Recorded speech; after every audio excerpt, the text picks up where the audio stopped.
J'aimerais bien dire que ce qu'il faut faire, c'est renforcer encore les échanges. La Chine en français. LCF. La Chine en français. Aujourd'hui, j'ai le plaisir de recevoir Louis. Louis, bonjour. Bonjour. Merci d'être venu jusqu'à nous. Vous êtes responsable du système d'information métier de la société Chou qui appartient à EDF. Alors pour commencer, qu'est-ce que c'est Chou? Très brièvement. Oui.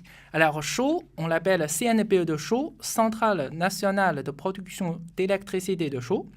Nous avons 2 réacteurs. C'est le réacteur le plus puissant de la France avant le démarrage de EPR à Flamanville. Voilà. L'année dernière, nous avons produit au total 15,9 milliards de kilowattheures, qui est équivalent de 2 fois plus de la consommation de la région Champagne-Ardenne. Louis, vous êtes un ancien étudiant en électricité, c'est ça? Plutôt génie énergétique, en fait. Bien. Donc, vous faites partie de tous ces étudiants chinois qui sont venus en France pour poursuivre leurs études. La majorité des étudiants chinois optent souvent pour les États-Unis pour poursuivre leurs études supérieures. Alors que vous avez choisi la France. Pourquoi? Alors, parce que, en fait, mon lycée est un lycée un peu spécial. Il s'appelle l'École des langues étrangères de Nanjing. Du coup, à mon lycée, on a 4 langues. Français, anglais, allemand et japonais. Du coup, j'ai appris le français pendant 6 ans avant d'entrer à l'INSA en France. Voilà. Du coup, comme j'apprends le français depuis l'âge de 12 ans, je dis, si on apprend une langue, il faut bien appliquer, les pratiquer.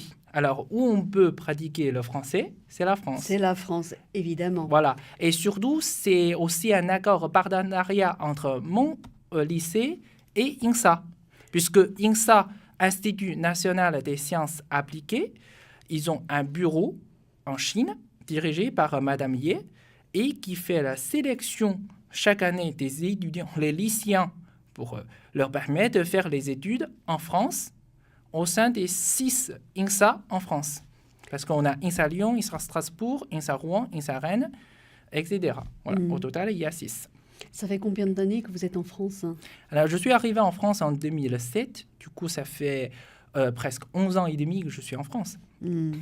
Vous travaillez chez EDF, donc c'est une société qui travaille avec la Chine depuis au moins 30 ans, il me semble. Oui, tout à fait. Alors, comment concrètement vous œuvrez pour les échanges franco-chinois dans le domaine nucléaire? Alors, en outre de mon travail principal, c'est-à-dire responsable de système d'information nucléaire, j'ai aussi le titre coordinateur des affaires internationales de Centrale de Chaux. Et comme notre centrale a signé la convention jumelage avec une autre centrale chinoise, centrale de Yangjiang, qui est une centrale de CGN, Zhongguanghe, basée à Guangdong. Du coup, chaque année, on envoie une délégation à Yangjiang et réciproquement, on reçoit leur délégation pour faire des échanges. Du coup, je fais surtout les coordinations pour la visite de chaque année. Et chaque année, Enfin, chaque année, oui. Enfin, c'est une fois les deux, parce qu'un an, on y va et un an, on les reçoit. Voilà. Parce que c'est comme un travail pas très facile, déjà, pour décider ensemble le sujet. Il faut que je coordonne les sujets pour que le sujet soit accepté, les 2 parties, les 2 côtés. Et surtout, je ne cache pas que certains Français ne parlent pas bien anglais.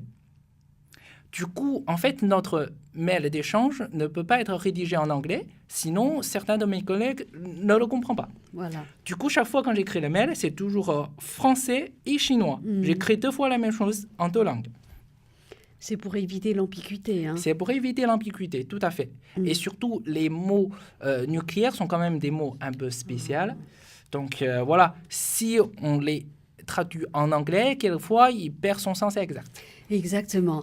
Vous parliez tout à l'heure de sujets. Quels sont les sujets sur lesquels vous travaillez Pour dans le cadre des échanges? Alors, par exemple, il y a un sujet très intéressé par notre homologue chinois, c'est sur l'amélioration des protections incendies. Voilà, parce que eux, en fait, Yangjiang est une centrale très jeune. quand je dis très jeune, ils viennent de fêter leur 10e anniversaire. Alors que Chaux, on a une centrale qui existe depuis 30 ans déjà. Ah oui, évidemment. Voilà. Du coup, on a beaucoup plus de, on peut dire, retour expérience qu'eux. Voilà, des retours d'expérience Voilà. qui peuvent profiter. Hein. Donc, par exemple, Donc, certains processus, Mm. ils ont même déjà établi le processus, mais ils aimeraient bien pouvoir continuer à s'améliorer basé sur notre retour expérience. Voilà. Par exemple, la protection incendie. Comment gérer les pompiers, comment réagir le plus vite possible si jamais on a eu les moindres doutes de départ de feu. Voilà, tous ces sujets, on a bien travaillé ensemble. Quels sont les autres sujets sur lesquels vous travaillez dans le cadre de ces échanges? Par exemple, comment améliorer la performance. Quand je dis performance, ça peut être éviter des non-qualités. J'aime beaucoup le slogan de CGN, c'est faire du bien dès le premier coup. Donc, effectivement, côté Chaux, on a aussi appris des bonnes pratiques pour faire du bien dès le premier coup. Voilà, c'est plutôt la gestion, la visite de terrain, présence terrain, côté manager en fait.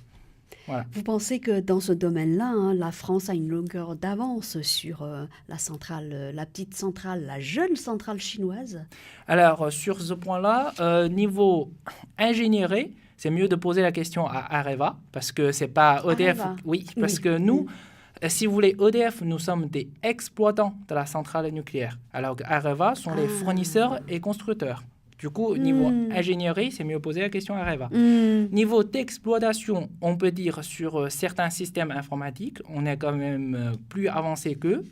Par exemple, pour simuler une intervention, on a un simulateur en 3D, c'est-à-dire avec mon propre écran, je peux imaginer que je suis en train de marcher dans le bâtiment de réacteur. Ouais. Voilà. C'est en 3D. Ça n'existe pas dans la jeune centrale chinoise? Ça, je n'ai pas vu. Et je vais poser la question, effectivement, ils n'ont pas.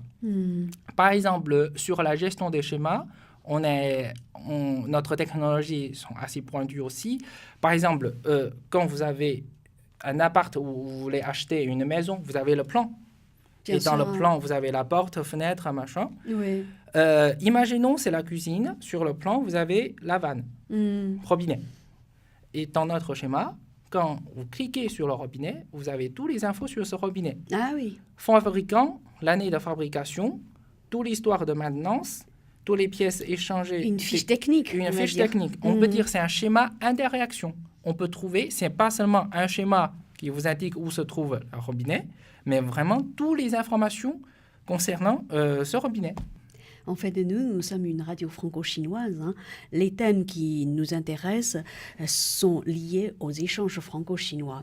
Maintenant, j'aimerais bien savoir quelles sont les opportunités d'affaires ou d'échanges pour les PME, PMI françaises qui sont nos auditeurs, hein, et dans le domaine de la coopération franco-chinoise en matière nucléaire.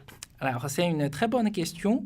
Et en fait, si vous voulez, il y a une association qui existe depuis 20 ans qui travaille sur ce sujet. Il s'appelle Association PFCE. PFCE. Oui, oui. Association Partenariat France-Chine et électricité. Vous en faites partie, j'imagine? Non, pas encore, parce que en fait, cette association est plutôt basée en Chine. En fait, je vous explique. Cette association a regroupé une centaine d'entreprises françaises. Leur objectif, c'est justement favoriser leur développement durable en Chine. Ils sont principalement les fournisseurs de EDF et Areva. C'est ça ma question, tout à fait. Donc les 100 fournisseurs, une centaine de fournisseurs basés en Chine, hein, oui. Français, donc qui travaillent à la fois pour Areva et pour EDF. Et pour EDF, et on les aide en fait à faire les échanges avec leurs homologues chinoises. Voilà. Et pour développer aussi leur propre business en Chine.